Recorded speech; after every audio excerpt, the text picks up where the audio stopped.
En arrivant au domaine d'Istèze, vous êtes accueillis par Corinne et Joël, leur fils Mathieu et sa femme Alison. Sans oublier Bacon, le charmant cochon nain, la mascotte du domaine.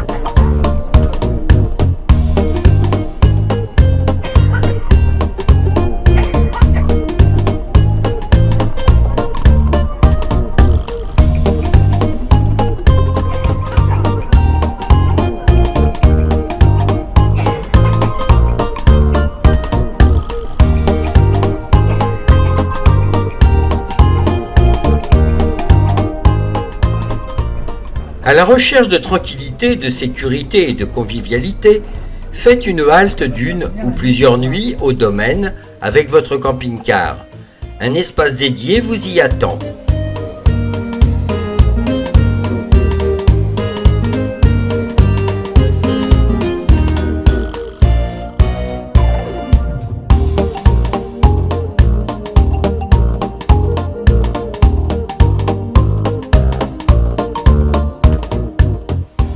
L'élevage de porcs en plein air, bain de boue garanti, est à distance des hébergements pour le confort de tous. Les produits du domaine sont transformés sur place dans le laboratoire.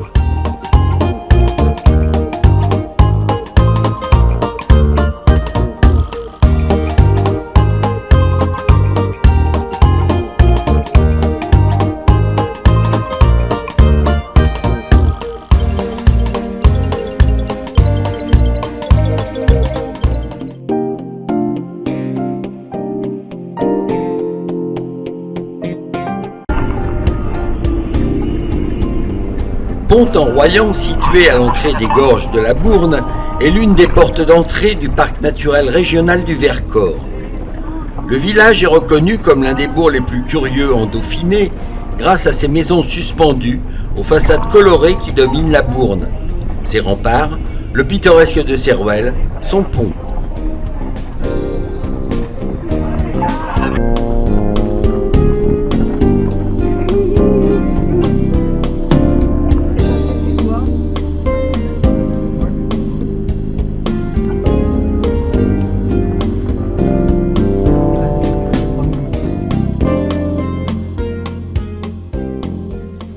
Ce bourg médiéval doit son charme à l'ingéniosité des hommes qui, dès le XVIe siècle, ont construit ce village perché pour favoriser le négoce du bois.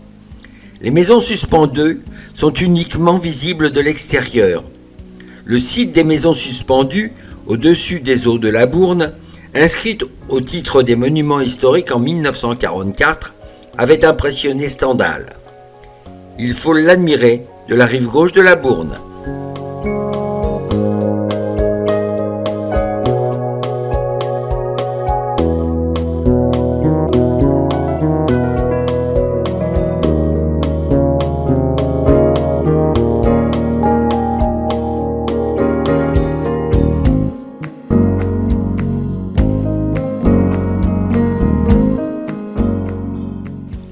La cascade blanche de Sainte-Eulalie en Royan se situe à environ 5 km de Pont-en-Royans.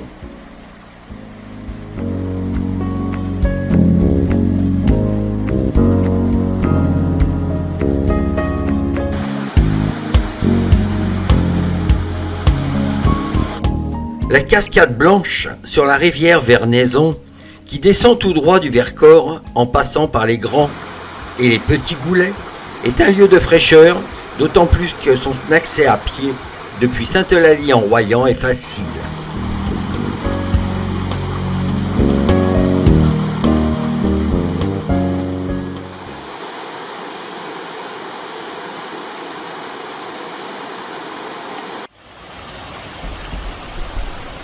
La cascade blanche est impressionnante du haut de ses 6 à 7 mètres.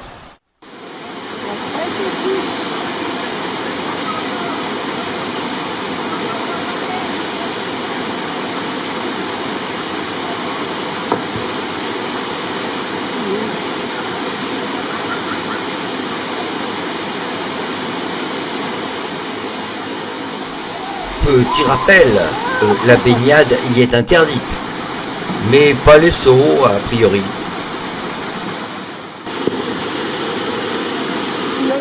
Ouais.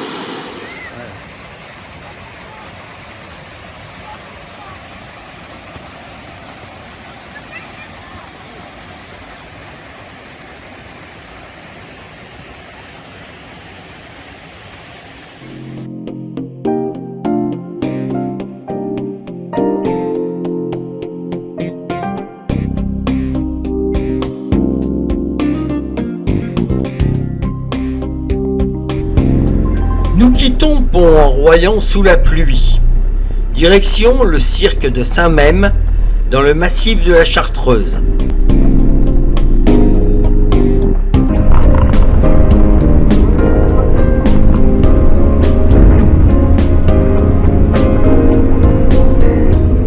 Dans le massif de la Chartreuse, nous traversons des paysages magnifiques. Dommage que cette pluie sans cesse nous poursuit.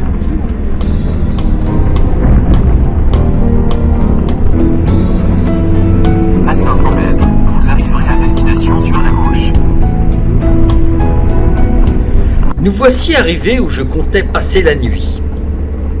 Le cirque de Saint-Même, situé à une altitude de 900 mètres, des paysages d'une rare beauté. Dans un écrin de verdure, on profite de la fraîcheur, enfin pas aujourd'hui, des 3 superbes cascades dominées par un impressionnant amphithéâtre de falaises. Le cirque est caractérisé par des couches importantes de roches urgoniennes où se forment 4 cascades de haut en bas.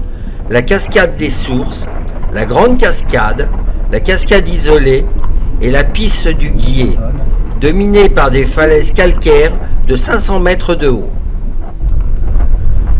Du coup, nous prenons notre repas et retour sur nos pas. On improvise donc et on rejoint la toute nouvelle aire de Virignan, en bordure de Rhône.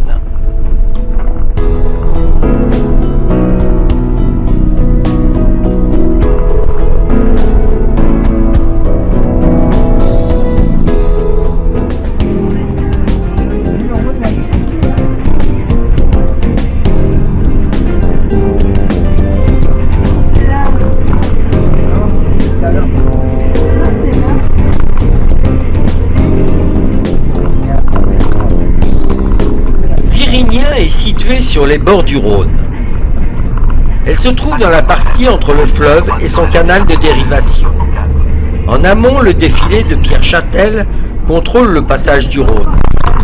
Du fait du creusement du canal alimentant la centrale hydroélectrique, Virignan est dans une île, c'est-à-dire qu'il faut passer l'eau pour y venir.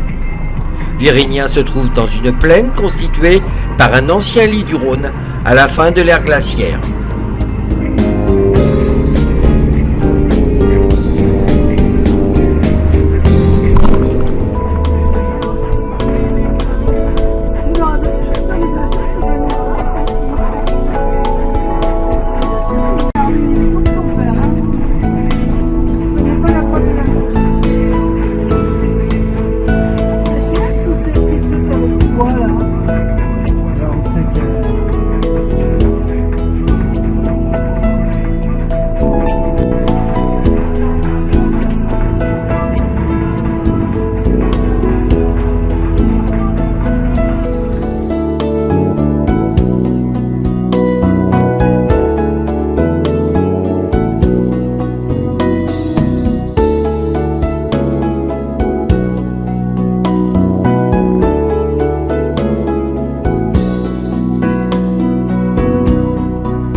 Le port de plaisance de Virignan est une réalisation de qualité sur les rives du Haut-Rhône dans un environnement naturel, patrimonial et touristique remarquable.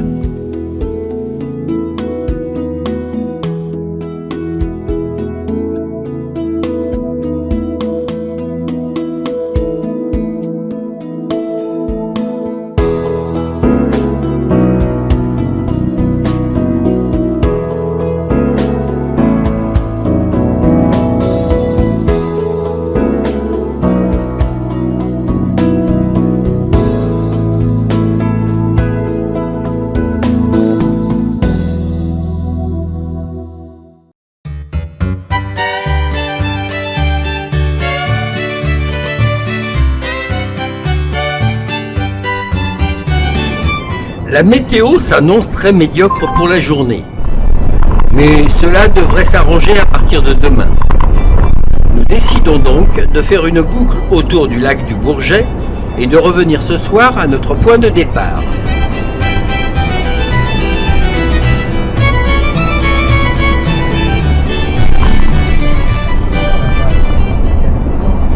D'habitude, j'ai le sens de l'orientation. Mais là, je suis parti un peu trop au nord par rapport au lac du Bourget. Pas grave, on va faire un grand tour dans la campagne.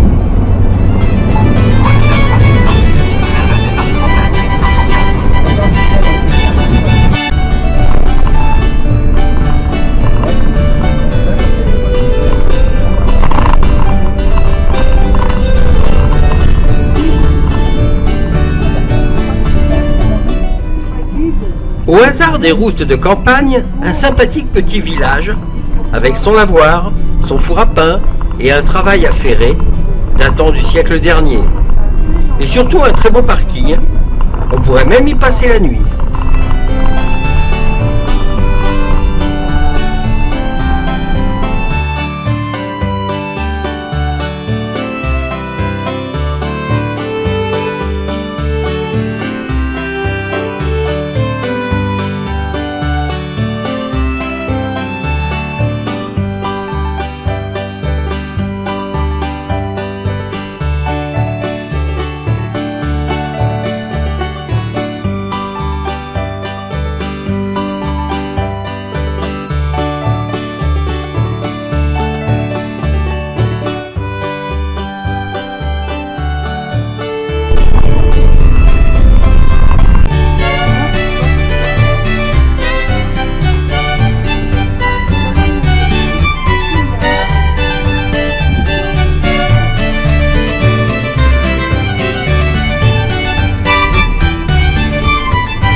Enfin, on débouche sur le lac du Bourget.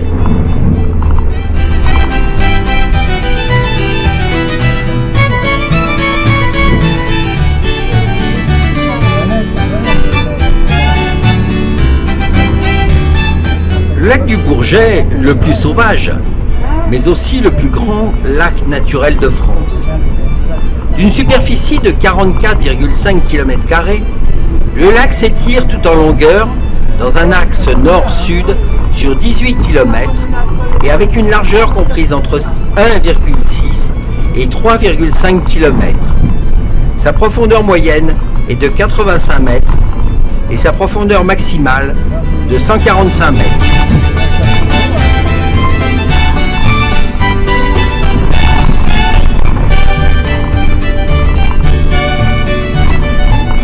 Le lac du Bourget est entouré par le massif de l'Épine, le mont du Chat, la Chambotte, le mont Revrard et les Bauges. Ce lac, chanté par les plus grands poètes, offre des plaisirs nautiques et balnéaires dans une eau pouvant atteindre les 26 degrés l'été.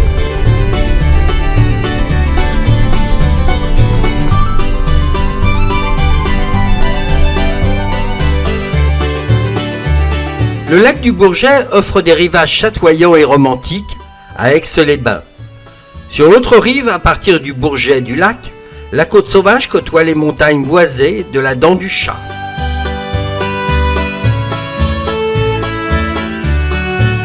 Artistiquement, le lac est particulièrement lié à la présence du poète Alphonse de Lamartine, qui écrivit des poèmes dont le lac, dédié à la femme qu'il aime, Julie Jarle, lors de son séjour en octobre 1816.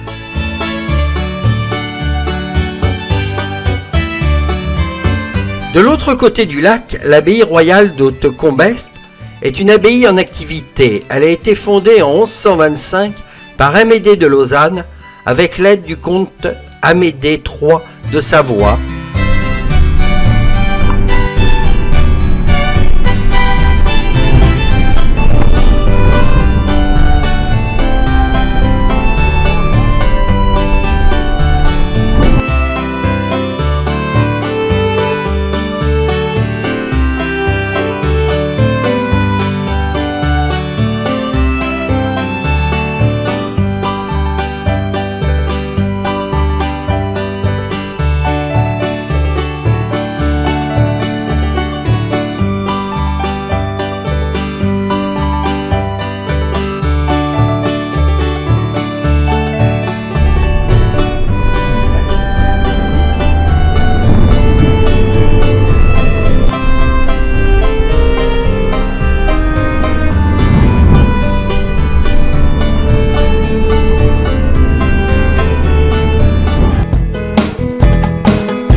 La météo, ce n'est pas encore vraiment ça ce matin.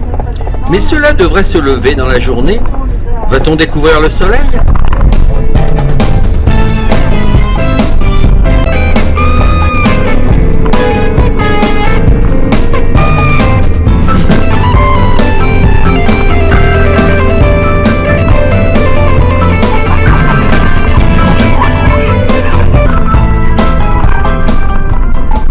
Nous allons découvrir la cascade de Glandieu. Génial, elle se situe en bord de route, pas besoin de marcher. À cette époque, facile de se garer juste en face. Je doute qu'il en soit de même en saison touristique.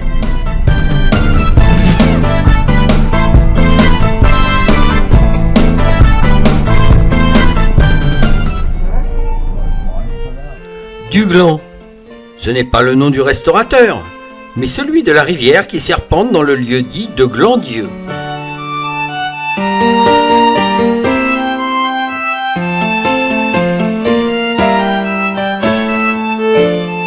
La cascade de Glandieu est un superbe site naturel.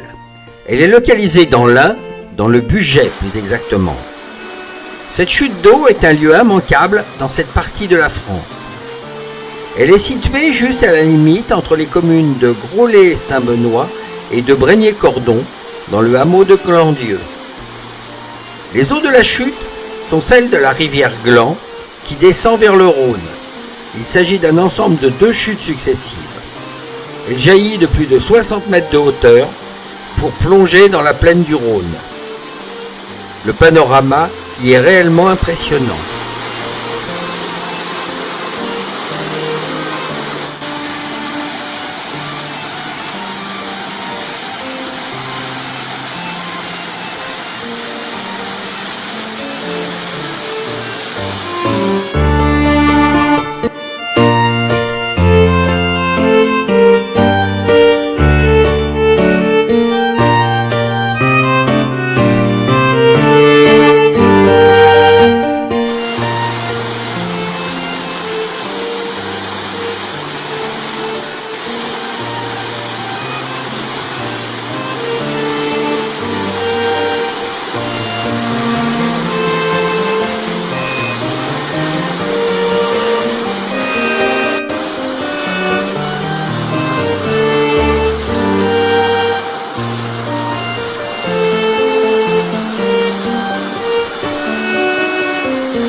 Nous reprenons la route direction le plateau de Hauteville, lieu de notre halte ce soir.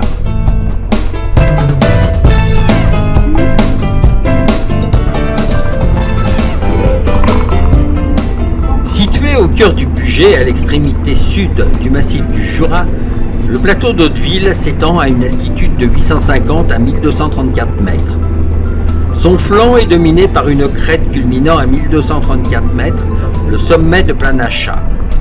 Son sol d'origine sédimentaire et glaciaire, formé à l'ère secondaire, est constitué de bancs calcaires ou marno-calcaires sur une épaisseur de plus de 300 mètres.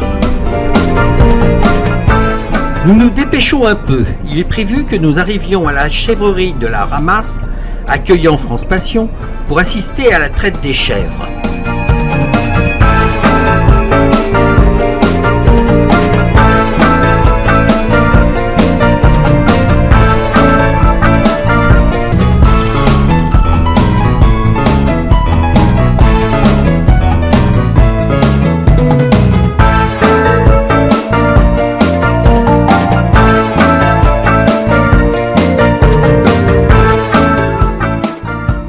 À la ferme, il y a en moyenne 90 chèvres sur l'année, de race alpine essentiellement, quelques saanen, 6 cols noirs du Valais et bien sûr des croisés. La colle noire du Valais est une race suisse à petit effectif, 2500 individus environ. C'est une chèvre à poil long avec l'avant noir et l'arrière blanc. La totalité du lait est transformée en fromage à pâte lactique, Dom ou Sérac. 85% de la production est vendue en direct. L'exploitation familiale fut créée en 1996 et est située depuis 2004 sur le hameau de la Bertinière, commune d'Hauteville. Autour de la ferme, 44 hectares de prairies permanentes utilisées pour la pâture des chèvres d'avril à octobre. Avec les boucs, la reproduction du troupeau se fait par saillie naturelle de fin septembre à fin novembre. Les chèvres portent pendant 5 mois. Ainsi, dès le mois de mars, toutes les années, les naissances commencent. 140 cabris environ naîtront sur l'exploitation. En fin de carrière, les chèvres de réforme sont transformées par l'abattoir d'automne en saucissons de chèvre qui seront vendus à la ferme. Cochons, poules, lapins, oies, canards, ânes, chevaux et les chiens de troupeau à pied mac sont les autres animaux de la compagnie.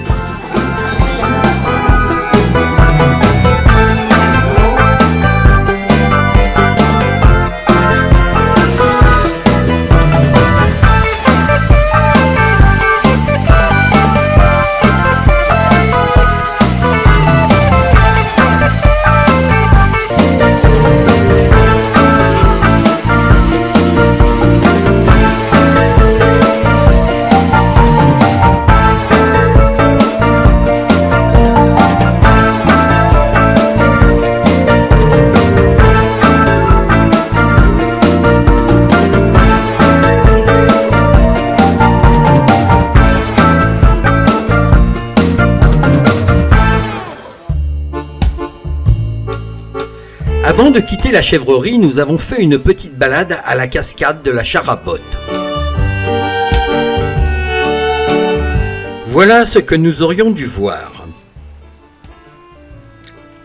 Mais hélas, la sécheresse fait des ravages.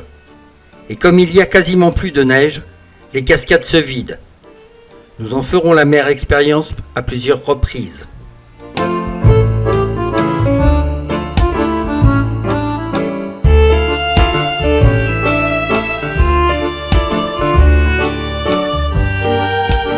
Voilà ce que l'on a vu effectivement.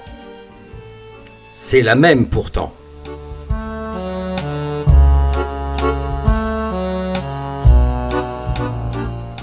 Le magnifique soleil est de retour et nous prenons donc la direction de Saint-Claude.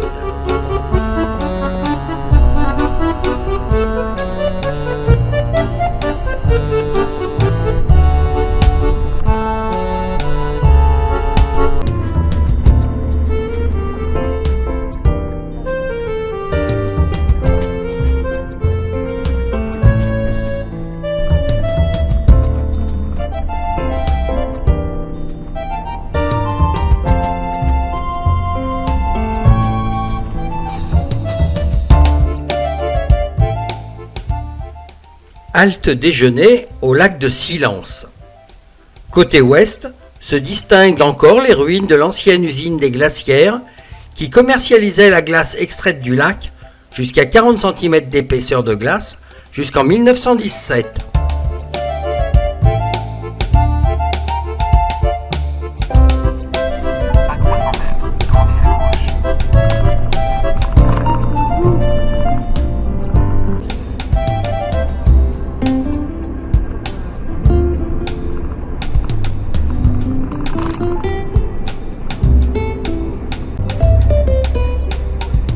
Nous passerons 2 nuits au camping municipal de Saint-Claude, situé sur la commune de Villars-Saint-Sauveur, à en gros 3 à 4 km de Saint-Claude.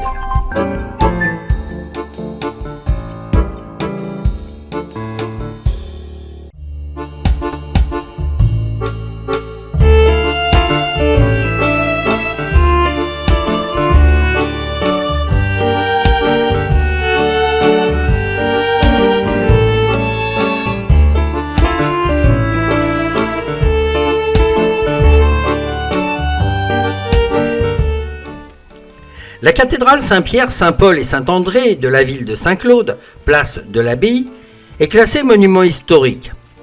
Et son orgue, de Calinet, est de 1842. L'une des particularités de la cathédrale est que l'un de ses clochers, sur le flanc gauche, n'a jamais été terminé.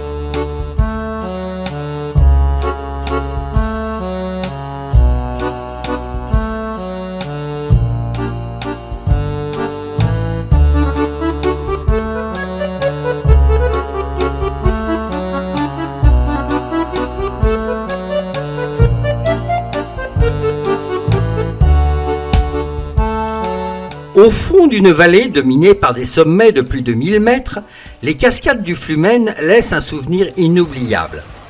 Provenant des eaux du lac de l'Amoura et des Hautes-Combes, le Flumen, qui veut dire fleuve en latin, s'infiltre dans les roches fissurées et après un parcours de 4 km, rejoint le Tacon. Les cascades tombent côte à côte dans un cirque sombre et sauvage.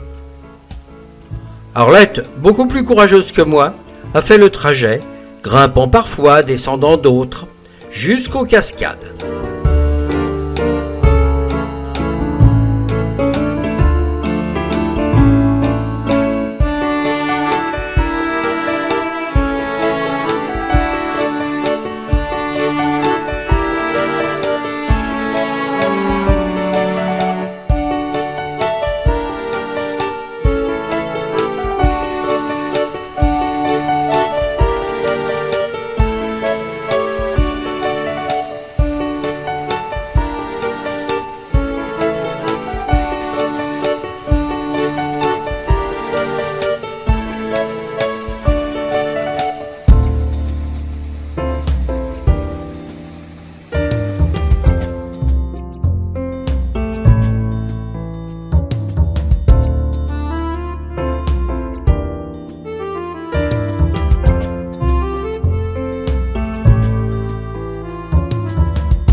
La cascade La Queue de Cheval est une des plus belles cascades du Haut-Jura.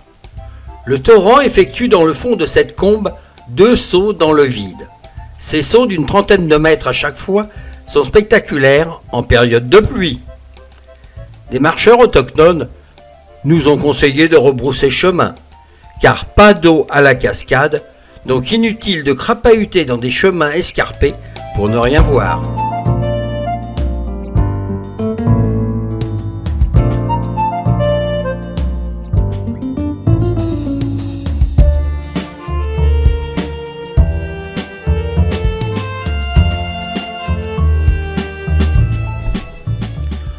Au cœur du Haut-Jura, dans le secteur de Saint-Claude, l'Abîme est un torrent tumultueux, creusant dans la roche des gorges étroites et spectaculaires. Par endroits, le lit du torrent est découpé par l'érosion en nombreuses marmites de géants, souvent emboîtées les unes dans les autres. Ce torrent a plusieurs sources. La plus impressionnante est le trou de l'Abîme, puits noyé de 45 mètres de profondeur.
les sites incontournables de Franche-Comté, le patrimoine naturel tient une place importante.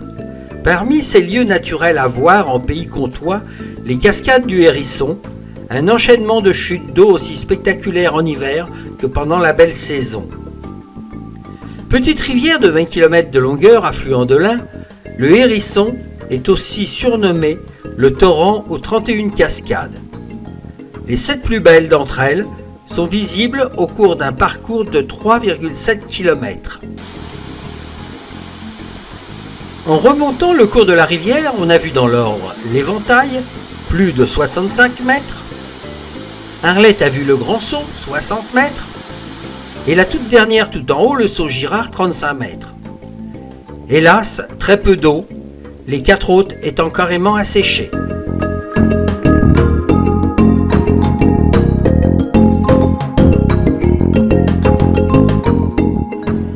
Pour le contraste, un souvenir des cascades du Hérisson lors de la crue de 2019.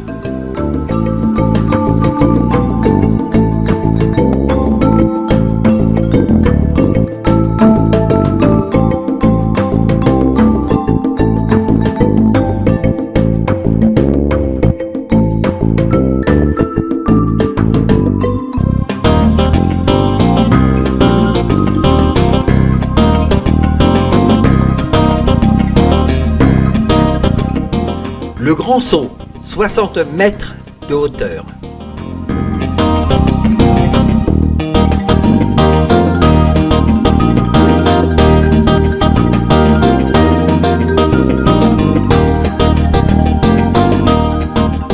Et la dernière des 7 cascades si célèbres du Hérisson,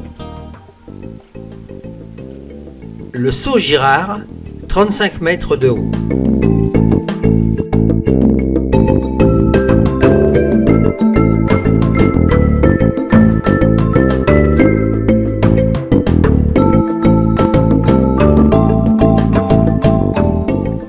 Le site des 4 lacs comprend les lacs de Narlet, Illet, Petit et Grand Maclus.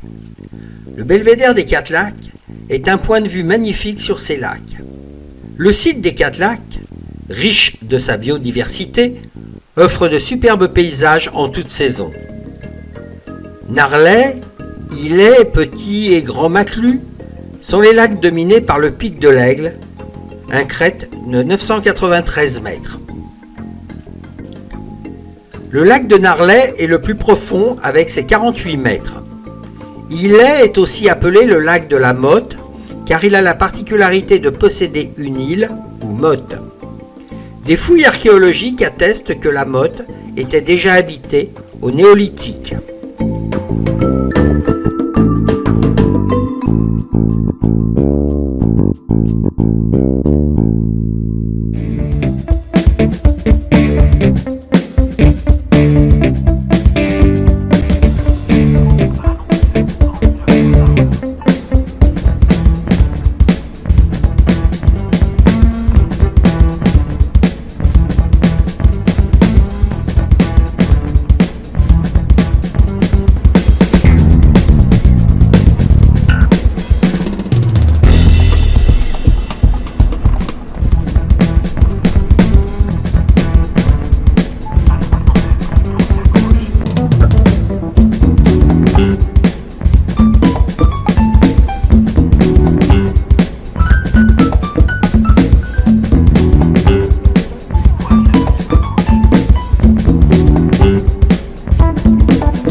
Un parking de 30 places, situé entre le stade et la route. C'est très bruyant. Et en plus, aux Rousses, ils nous prennent pour des Américains.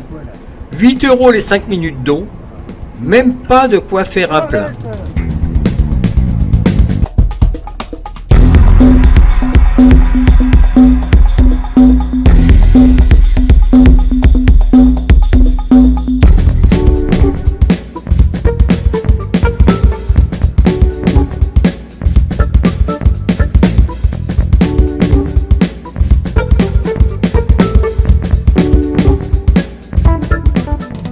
Les Rousses, pas très accueillant comme station, est située à 1107 mètres d'altitude dans le Haut-Jura à la frontière avec la Suisse.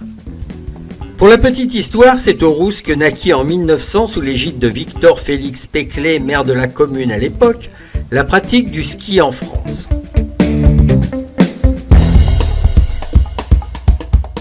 L'église Saint-Pierre fut bâtie de 1753 à 1754. Le clocher, lui, date de 1785-1786.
Nous passerons un dimanche de repos sur l'aire toute nouvellement refaite de Métabief.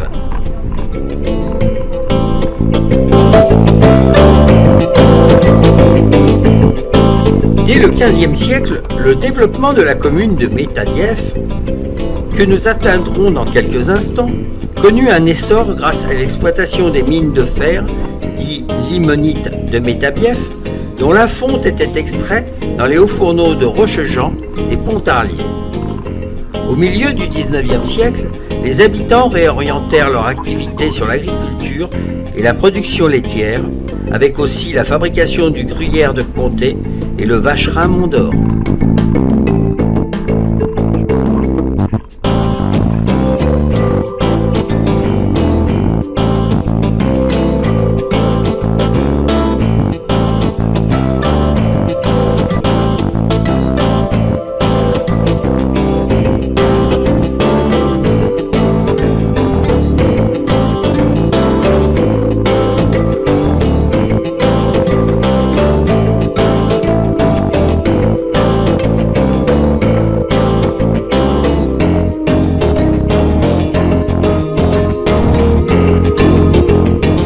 Savoir pourquoi les habitants de Métabief se nomment les Chagris?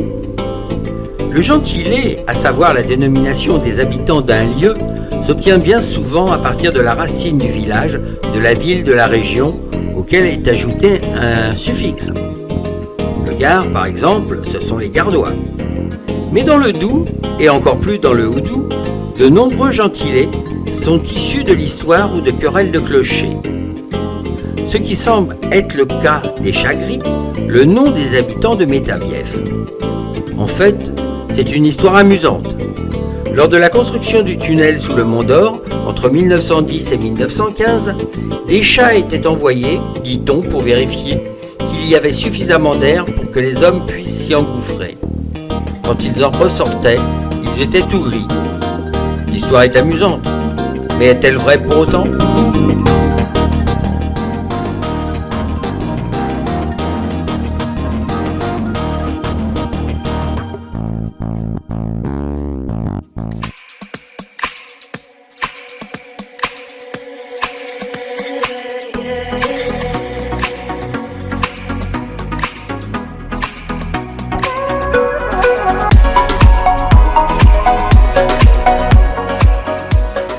La source bleue de Malbuisson est une source karstique résurgence, une cascade et un ruisseau qui se jette dans le lac de Saint-Point. Depuis 1913, la source fait partie des sites classés du Doubs pour son eau bleu-vert turquoise translucide.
Le gouffre d'entrée se prolonge par une galerie explorable par des plongeurs spéologues sur une longueur de 60 mètres. La galerie possède quelques ramifications non encore entièrement explorées à ce jour et s'engouffre dans un puits de 22 mètres de fond. La source a une couleur naturelle bleu-vert turquoise, hors du commun, conséquence de la décomposition naturelle de la lumière du jour. Diffraction du spectre visible. Dans une eau translucide, phénomène également connu dans d'autres exurgences karstiques. Le gouffre profond de 6 mètres accentue ce phénomène optique particulier.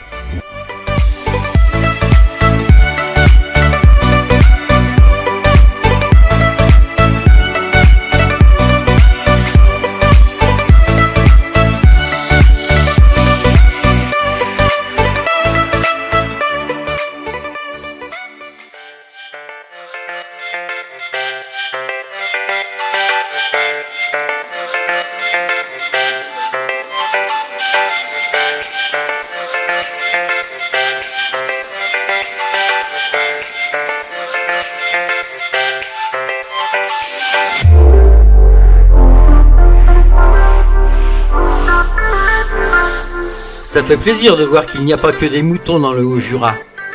Hélas, c'est fermé le lundi. Pas de chance pour nous.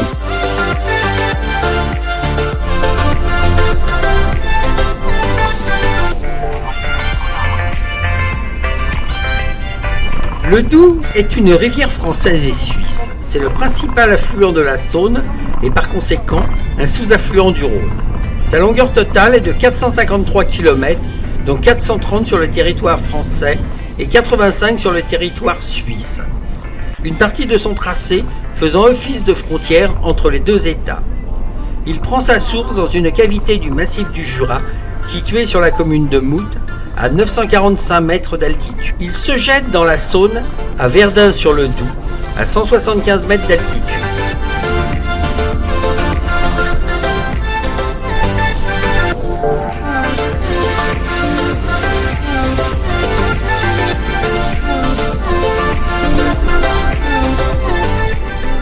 Le défilé d'entre roches est une gorge du Doubs d'environ 30 km. Entre Ville-du-Pont et Morteau, le Doubs serpente entre deux parois rocheuses au relief escarpé, créant un paysage aux allures de canyon. On y rencontre plusieurs lieux touristiques.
La grotte chapelle Notre-Dame de Romono est un haut lieu de culte depuis le 7e siècle, époque supposée de l'installation d'ermites. Profonde de 30 mètres et large de 12, elle est alimentée par 3 sources, dont une miraculeuse appelée Gé-Sombronne, qui rend la santé.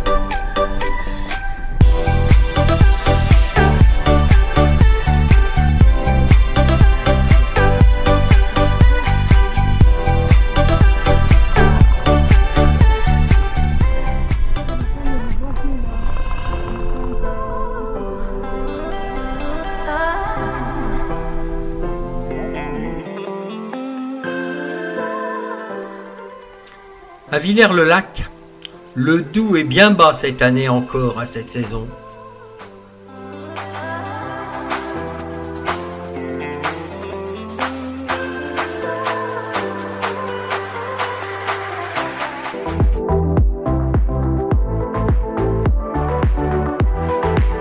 À Villers-le-Lac, de l'autre côté du Doubs, c'est la Suisse.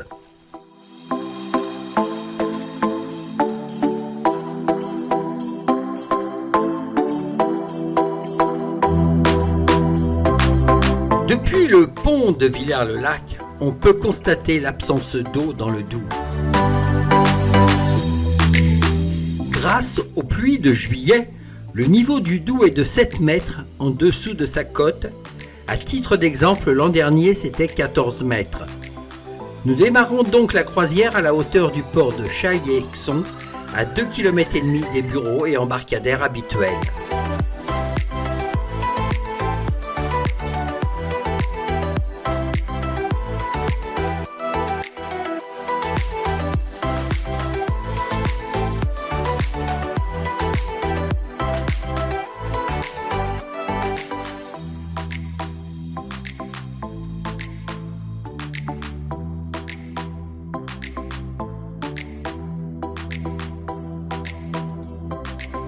Oh, mais c'est un drapeau italien, vert, blanc, rouge.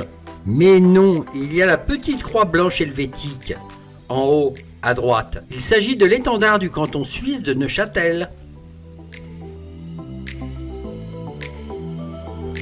Entre Suisse et France, embarquons pour une balade inoubliable d'environ une demi-heure à la rencontre d'un site d'exception, le Saut du Doubs et ses bassins. Au cours de cette croisière commentée, nous découvrons le spectacle grandiose offert par de magnifiques canyons façonnés par la nature. Glissant paisiblement au fil de l'eau, on apprécie l'exceptionnelle beauté du paysage et le calme des bateaux à propulsion électrique.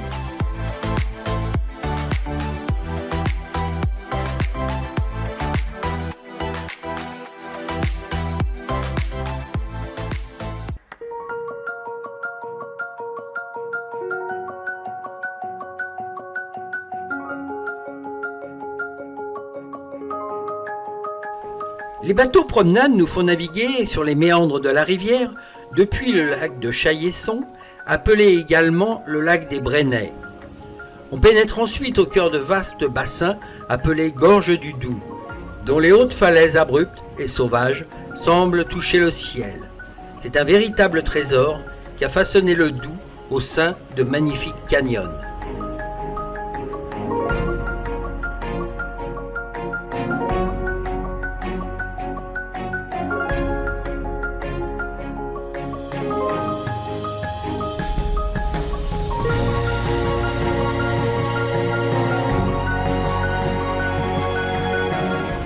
Inaccessible par la route, ce décor unique nous laissera un souvenir inoubliable.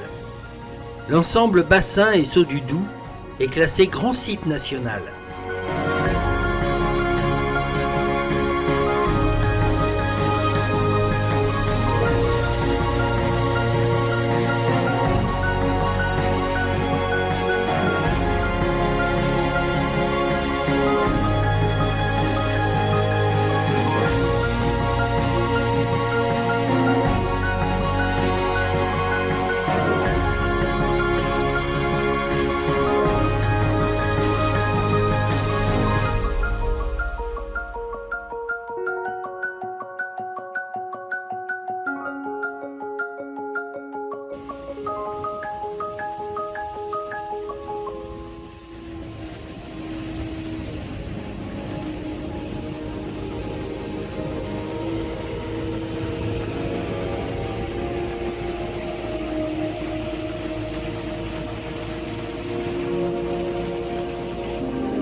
Bonne promenade.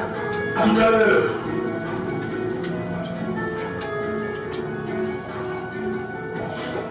Et voilà, donc, mesdames et messieurs, nous allons envoyer l'Arcadère.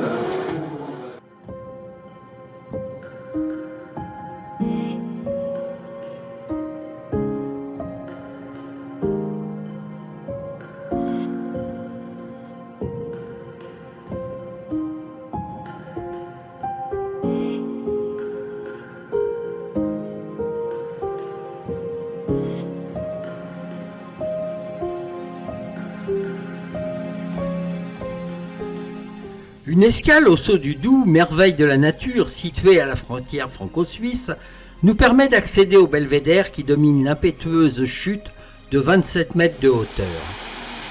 Cette retenue naturelle mesure plus de 3500 mètres de long, 200 à 200 mètres de large et jusqu'à 40 mètres de profondeur. C'est le résultat d'un bouleversement géologique datant de plus de 14 000 ans qui a formé la magistrale chute d'eau du Saut du Doubs.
La croisière en bateau nous permet non seulement d'apprécier les paysages époustouflants, mais aussi d'en savoir plus sur les lieux et la région avec des explications ludiques, historiques, géologiques, contrebande, etc. Au fait, saviez-vous que le record du monde de plongeon de haut vol de 1987 avait été établi à Villers-le-Lac ?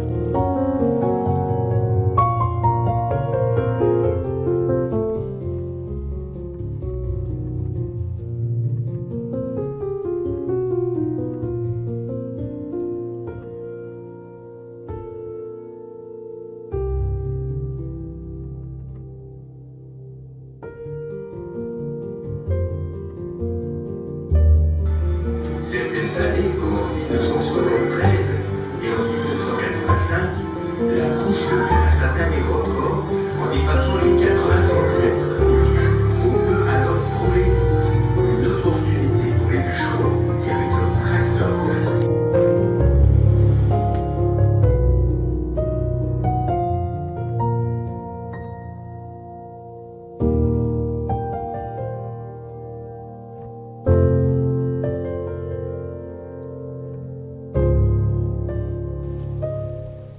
Nous quittons donc Villers-le-Lac, direction le Thuillier de Papy-Gaby.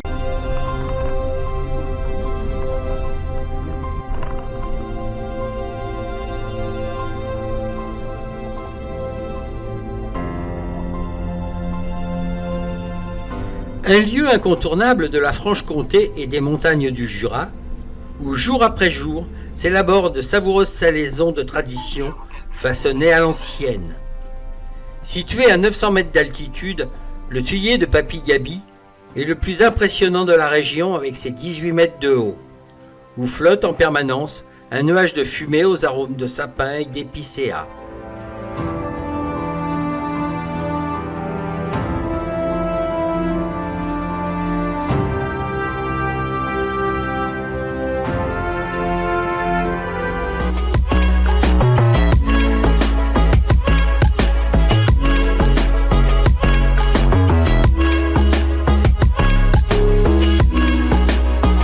Après avoir fait le plein de charcuterie du Haut-Jura, saucisses de Morteau, Montbéliard, noix de jambon fumé, de fromage, d'Homme et Morbier, direction toujours sous le soleil, la source de la Loue.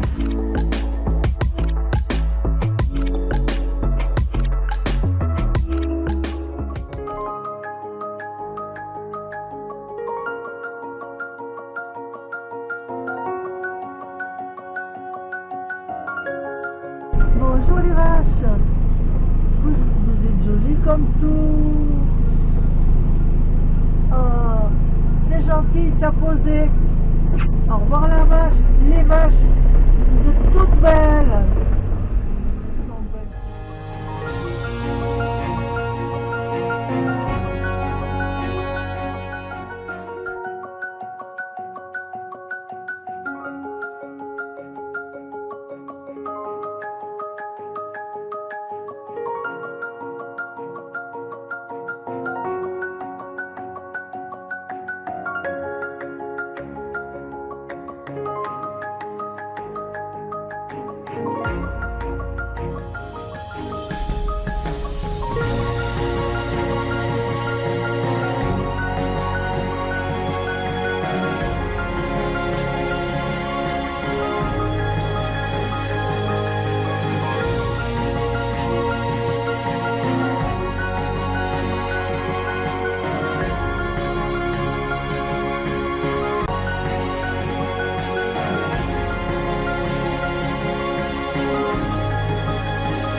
À proximité du village d'Ouance, un agréable chemin bordé de végétation mène les promeneurs à un superbe cirque rocheux. C'est dans ce merveilleux site naturel, au pied d'une haute falaise, que la rivière Loue, résurgence du Doubs, prend sa source. La source de la Loue constitue l'un des plus beaux sites naturels des montagnes du Jura.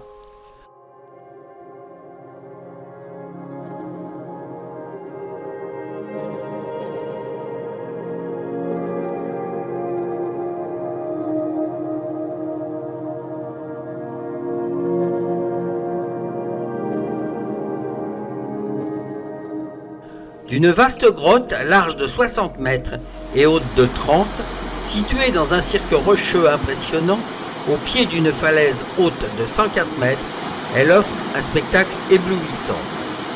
Cette résurgence de la rivière Doubs est également alimentée par l'infiltration des pluies que reçoit le plateau. Son débit n'est donc jamais très bas et l'on est toujours assuré de voir jaillir une belle cascade. Le site est aménagé d'un promontoire et de bancs pour profiter du spectacle qui s'offre aux visiteurs. De nombreux panneaux didactiques permettent de mieux comprendre ce décor naturel.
Il est quasiment midi en arrivant sur Nance-sous-Sainte-Anne. Une violente pluie orageuse s'abat sur nous. Nous déjeunons et prenons la direction de Salins-les-Bains afin de nous mettre à l'abri au camping. La météo devrait être meilleure demain, nous y reviendrons voir la source du Lison.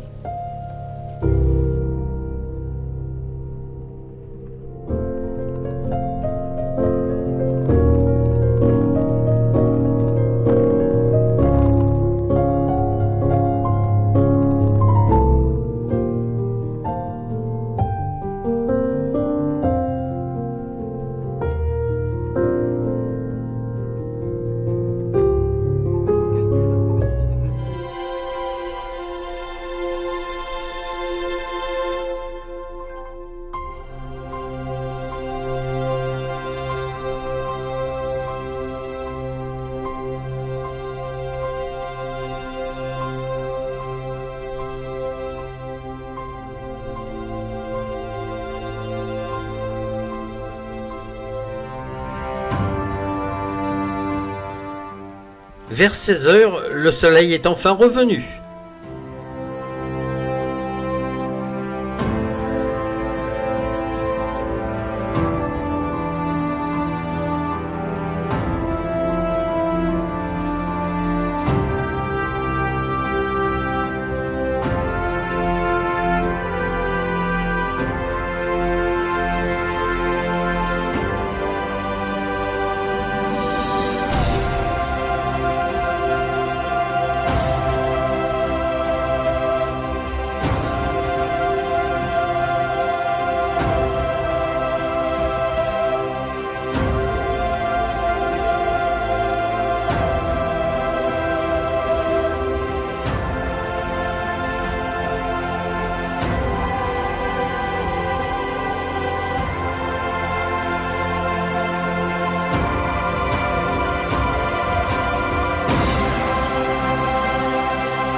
Night sky, fight back and never go hide. I'm gonna stay right on the bright side. Stay out of the midnight.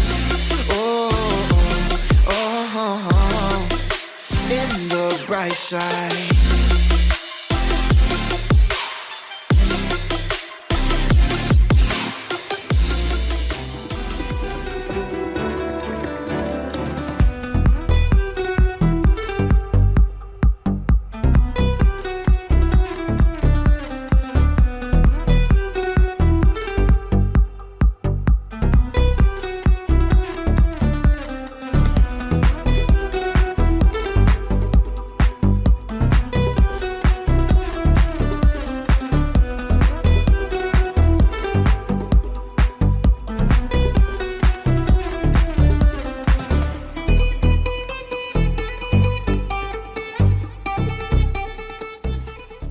La source du Lison est la deuxième résurgence du Doubs.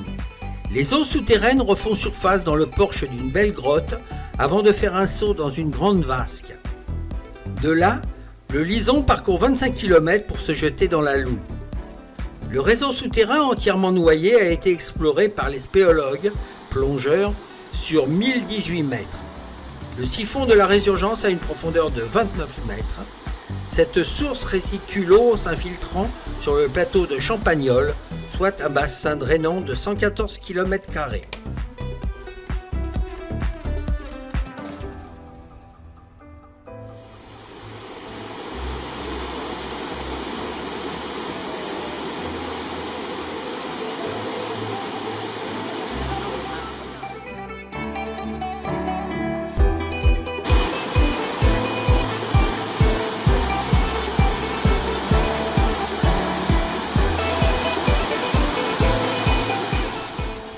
La source du Lison est à l'origine de la première loi française sur l'environnement, la loi Bocquier, votée en 1906. En 1899, le propriétaire d'un moulin détruit projette de capter les eaux de la source par une conduite forcée. La source étant propriété municipale, les habitants de Nance-sous-Sainte-Anne font appel au député Charles Bocquier.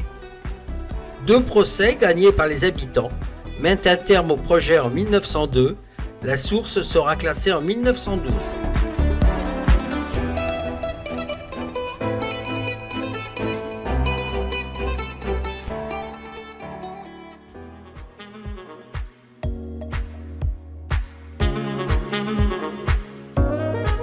Le débit de la source varie de 600 litres par seconde lors de l'étiage à plus de 30 mètres cubes par seconde en période de crue. Le 23 février 1970, la crue a atteint les 89 mètres cubes par seconde.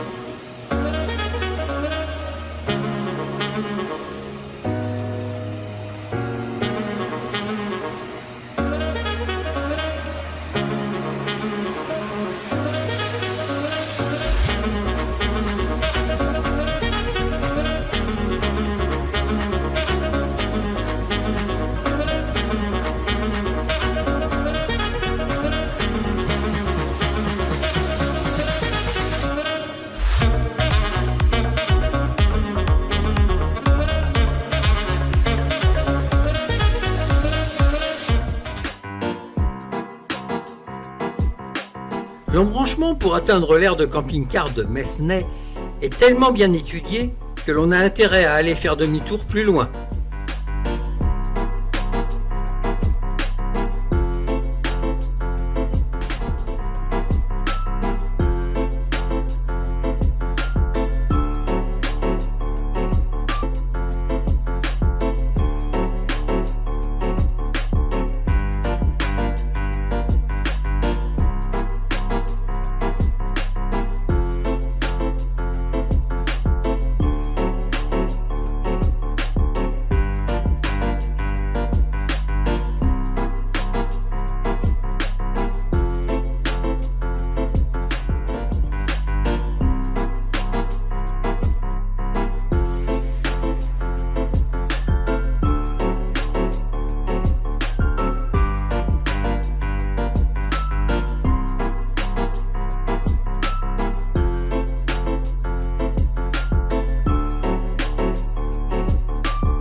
Quelques planches jetées entre les rives de la Cuisance, sur l'ancien chemin d'Arbois à Champagnole, sont à l'origine du nom du village.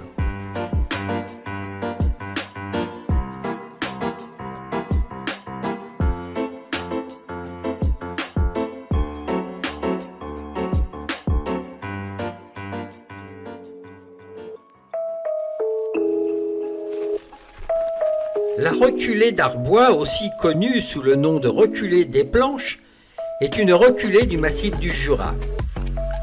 Impressionnante vallée fermée par des falaises calcaires hautes de 245 mètres qui la positionnent comme la plus haute reculée du Jura. Classée au titre des sites naturels protégés et des sites Natura 2000. Elle recèle de nombreux trésors de faune et de flore. À ses pieds se trouve le village Les Planches près d'Arbois, tandis qu'au sommet domine le village de la Châtelaine.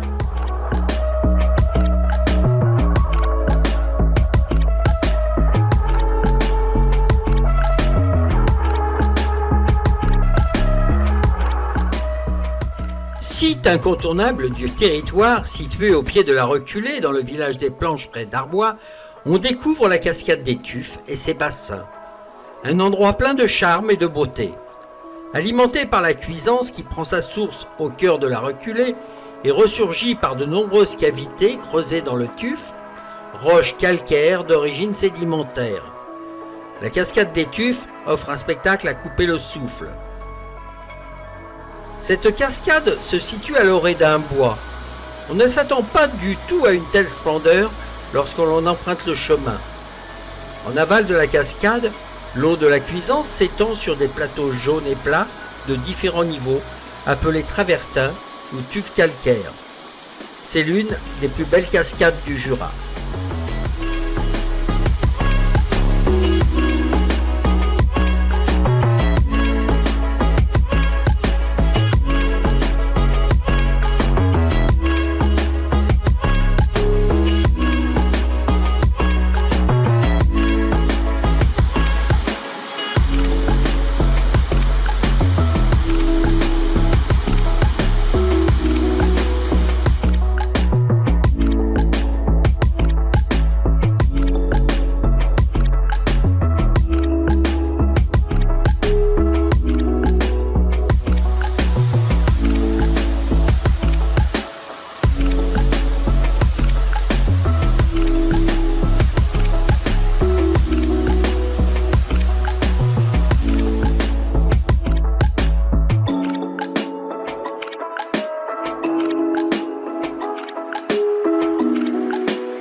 L'air naturel de Nozeroy est très agréable. Au calme, vue magnifique sur la vallée, 15 places. Un agent passe le soir encaisser les 10 € qui servent uniquement à l'aménagement et au développement de l'air. Cette année, installation de bornes électriques. L'an prochain, il y aura une grille plus pratique pour les vidanges. Bravo à cette petite ville de 420 habitants.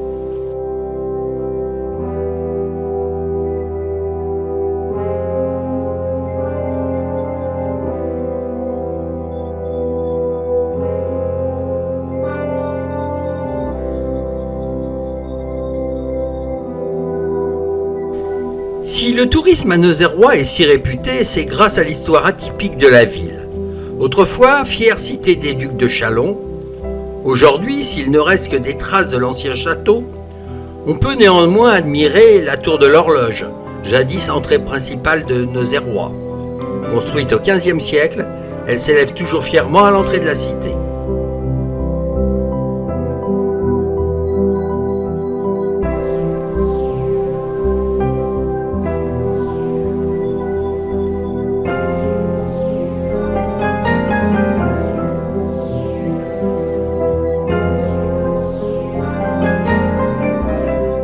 De nombreuses anecdotes et histoires sont attachées à la ville de Nozeroy. Par exemple, la collégiale Saint-Antoine recèle un trésor peu commun. Des devants d'autel, des chasubles, hélas non visibles, brodés à or froid, à la paille de froment et non au fil d'or. Cette matière, plutôt fruste, a été rendue noble par la dextérité des petites mains des religieuses du XVIIe siècle.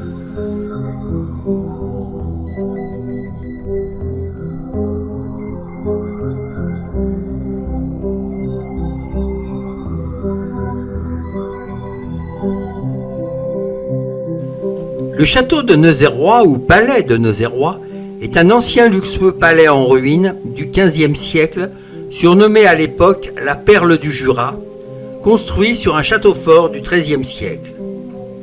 Nozeroy fut capitale durant 300 ans du fief jurassien de la maison de Châlons-Arlay. Les ruines du château sont inscrites au monument historique depuis le 15 juillet 1927.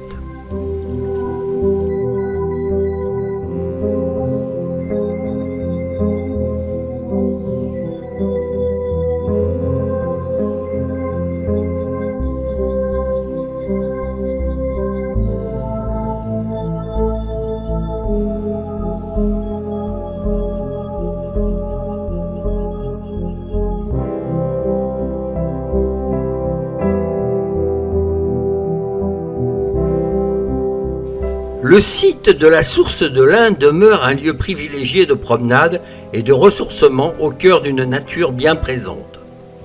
À 700 mètres d'altitude, la rivière de l'Ain naît d'une source qui devra parcourir 190 km et franchir de nombreuses gorges et cascades avant de se jeter dans le Rhône à 20 km de Lyon.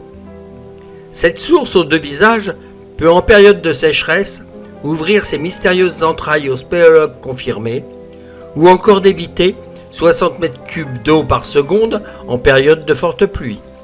Et voilà la fameuse source de l'Ain, un pipi de chat.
La reculée de Baume-les-Messieurs est un des sites les plus remarquables du Jura.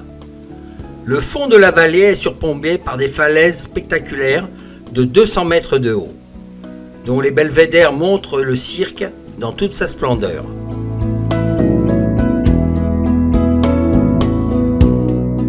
La cascade des Tuffes, à Baume-les-Messieurs, est une des plus belles de France et d'Europe. La cascade des Tuffes est située dans un site remarquable au fond du cirque de Beaune. Le Dard, rivière de 2 km de long, prend sa source dans les grottes de Baume. Le Dard se jette dans la Seille à Baume-les-Messieurs, sort de la grotte au milieu de la paroi verticale de la falaise. Après un court parcours en surface, le Dard tombe le long d'une falaise de Tuffes pour former la plus belle cascade éventail de France et peut-être d'Europe.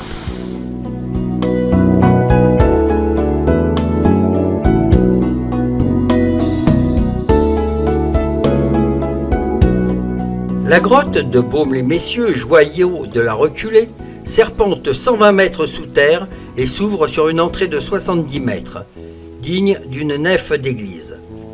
Elle se visite en une succession de salles rythmées par le cours de la rivière et du lac souterrain.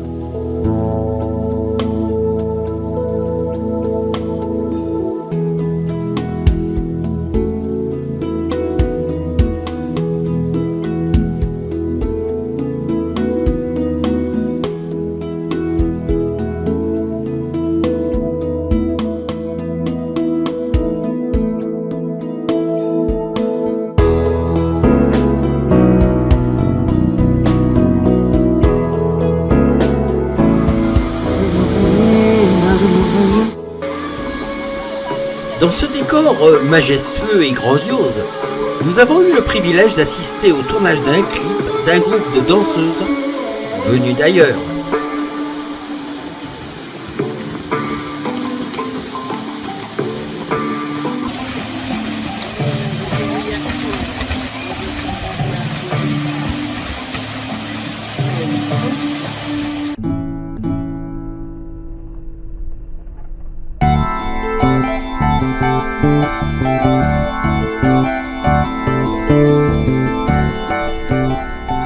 En ce début d'après-midi, nous prenons la direction de Lons-le-Saunier afin de faire une demi-journée de repos dans un camping très sympathique.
Le long de la D39, reliant Lons-le-Saunier à Doucier et au site du domaine de Chalain, le belvédère de la vallée de l'Ain offre une vue typique du pays des lacs et la vallée de l'Ain.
Le domaine de Chalain est une vaste emprise au bord de ce lac, par et pour un camping.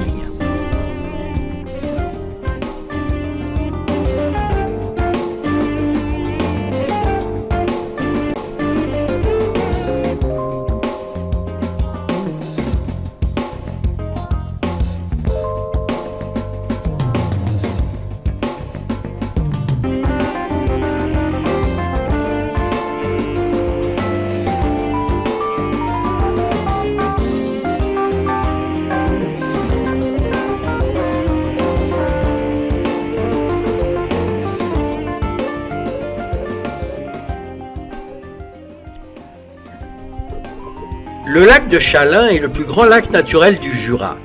C'est un lac glaciaire de 232 hectares dans la reculée de Chalain. Sa singularité, une eau incroyablement turquoise, héritage de son passé géologique. Au bord du lac, les vestiges de villages avec maisons sur pilotis, datant de 3000 ans avant notre ère, se sont remarquablement conservés sous le niveau de l'eau. Après 30 années d'études de la cité lacustre, le site constitue l'une des sources documentaires les plus extraordinaires pour la connaissance de la vie quotidienne des hommes et femmes au néolithique. Hélas, le site de recherche ne se visite pas.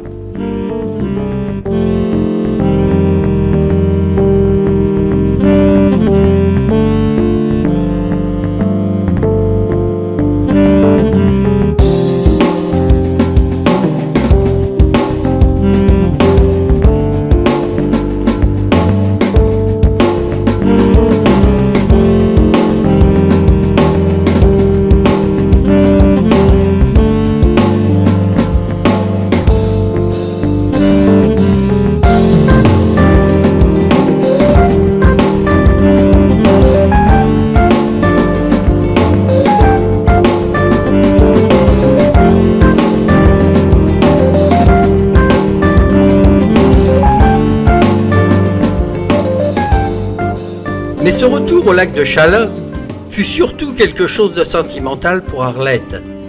Il y a une 50aine d'années, elle y est venue en vacances au camping avec sa fille, qui n'avait à l'époque qu'à peine 2 ans.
Le lac de Vouglan est un lac de barrage.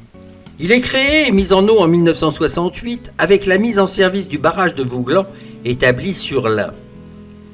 C'est 35 km de long sur 900 mètres maximum de large pour 1600 hectares et 605 millions de mètres cubes d'eau en font la 3e plus grande retenue artificielle de France par sa capacité, après les lacs de Serponçon et les lacs de Sainte-Croix.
comme on peut le constater depuis le début de cet après-midi, la pluie tombe sans interruption. Il n'y aurait qu'ici, ce serait moindre mal, mais ça tombe très fort du sud au nord. Et comme la météo n'annonce pas de changement radical dans les prochains jours, nous rentrerons demain.